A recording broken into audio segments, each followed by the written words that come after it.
Welcome to the Practically Fertile podcast. I'm Adrienne Wei, Doctor of Acupuncture and Chinese Medicine, functional medicine practitioner, and functional nutritionist. I specialize in using an evidence-based method, blending principles of East Asian medicine and modern functional medicine to help women optimize fertility and get pregnant. I believe in a world where every woman who wants to be a mother becomes one. If you're tired of being told that you're infertile and you want to take the right steps to get pregnant naturally and quickly, this podcast is for you.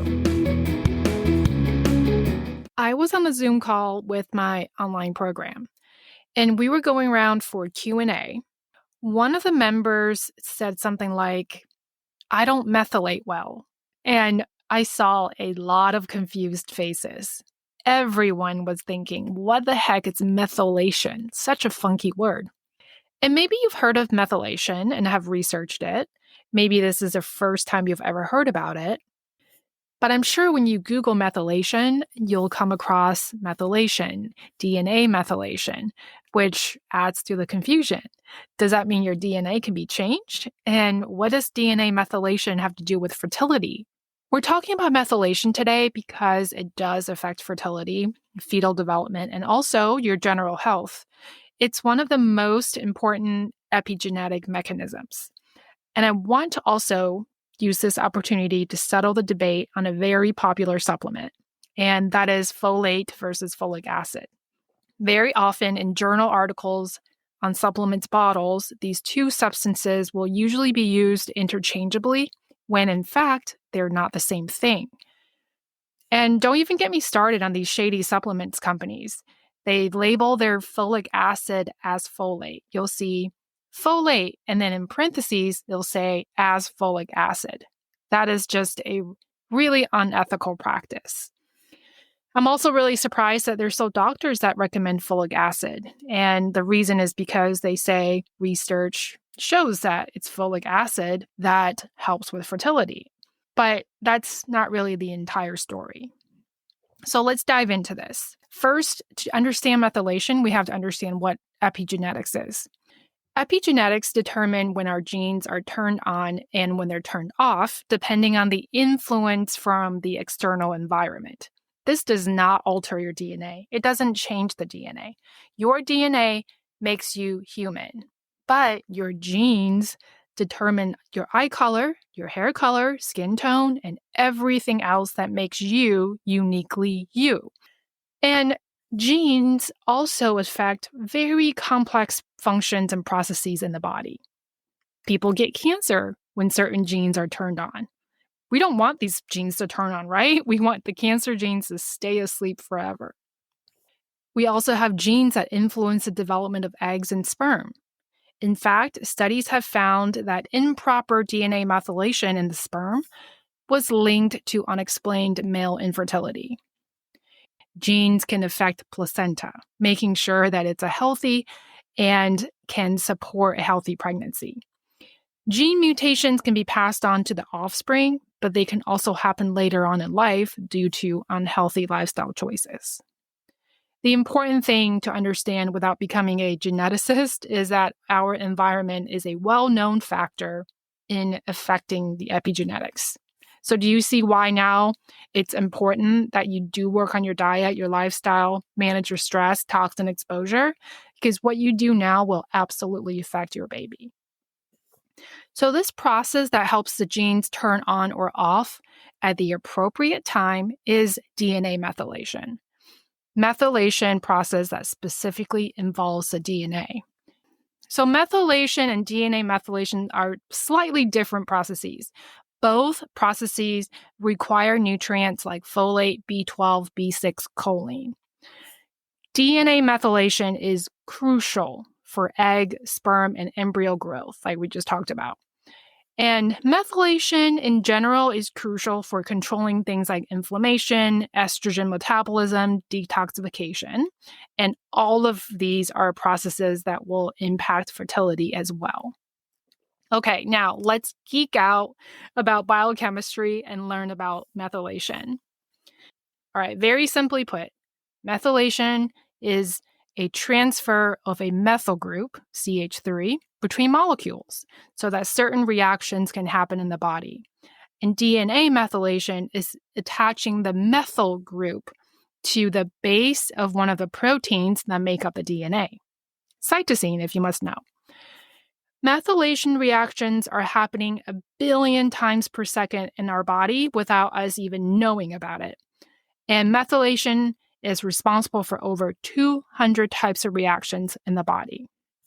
It's used in DNA synthesis, production of neurotransmitters like dopamine and serotonin, which help us with our emotional well-being. It helps with hormone balance. It's responsible for the production of coenzyme Q10, which we know that CoQ10 is essential for cellular energy and therefore it can help with the egg quality. Methylation also helps the body detox. It's important in the production of glutathione, one of my favorite supplements. It's a king of all antioxidants. And glutathione is needed to reduce oxidative stress and neutralize free radicals that cause damage to the human body, including the human egg. So where does folate come into all of this? Well, in order for methylation to happen, the methyl group is provided to the body through a universal methyl donor, SAMe, S-adenosylmethionine, that is produced from the amino acid methionine. The significance of SAMe is that it readily gives away its methyl group to the other molecules in the body, and that's when methylation happens. When everything is happening properly, you'll have plenty of good methylation cycles happening in your body, and you'll be in good health. The problem comes when methylation cycles become sluggish, less effective, or just doesn't happen at all. Then we have real big problems, not just with reactions in the body, but also with fertility. One of these huge issues is that your detox system becomes weaker, and you end up with lots of inflammation. Inflammation is not just a buzzword. It's a very real thing. It means that your body is not in its most balanced and healthy state. And inflammation shows up in many different forms. Some symptoms of inflammation are hard to measure, but some are actually measurable. And one of the substances that you can actually measure is homocysteine. It's an amino acid that's actually a toxin. Homocysteine is easily tested through blood work. If you have elevated homocysteine, that means there's inflammation coming from methylation issues somewhere. Here's the thing about folate. Where does folate come into all this? The body cannot actually use dietary folate until it's broken down into the most active form, which is 5-methyl tetrahydrofolate. Or you might see it on the supplement bottle as 5-methyl THF. This is the type of folate that's usually found in a very high quality prenatal. This is important because it's this 5-methyl tetrahydrofolate that's needed for your body to convert the homocysteine, which is toxic, into methionine and then to SAMe, and then your body can use it for methylation cycles. So you can see if you don't have this substance, then none of this reaction will happen. Where this can affect pregnancy is, in addition to problems with gene expression, you could have a buildup of homocysteine in your body, either because you can't metabolize folate to break it down to the 5-methyl hydrotetrafolate, or maybe the entire process is slower than normal. Then it will cause inflammation and possibly affect the blood vessels, blood flow, and increase the risk of blood clots. So how do you know if you can properly break down folate? There's an enzyme called MTHFR, 5,10-methylene tetrahydrofolate reductase. It's a mouthful. That's why it's called MTHFR. You may have heard others talking about this MTHFR gene mutation and that it can be a cause of recurrent miscarriages. The gene mutations and gene variants of this enzyme are super common. There are over 50 known variants of this gene, but only 2 of them are problematic. And those are the C677T variant and A1298C variant. And even if you are found to have this gene variant, it matters if it's a heterozygous or a homozygous variant. We all have two MTHFR genes, one inherited from each parent. Heterozygous variant means that you only have one copy of the gene that's mutated. And homozygous variant means that you have two copies of the genes that are mutated. The frequency of a heterozygous C677T mutation is common, occurring in about 35% of the population. The homozygous C677T mutation is about 5 to 10% of the population. A mutation in A129AC is more common, but is generally less problematic. The homozygous variety of A129AC occurs in 9% of the population. If you have the MTHFR mutation, it does not automatically mean that you're going to miscarry. In fact, many of my patients don't even know that they have the gene mutation because they've had one successful pregnancy and didn't think that it could be a problem conceiving for the second time. But even having the heterozygous variant can affect folate metabolism and therefore the homocysteine metabolism and the methylation cycle. So it's very possible that methylation isn't as effective as before, and that's why it's causing issues with fertility and pregnancy the second time around.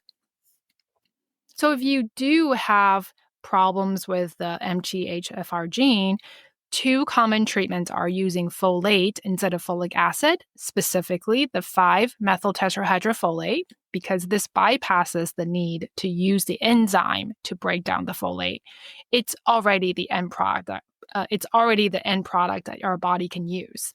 And also aspirin, heparin, or Lovenox when you get pregnant to prevent blood clotting.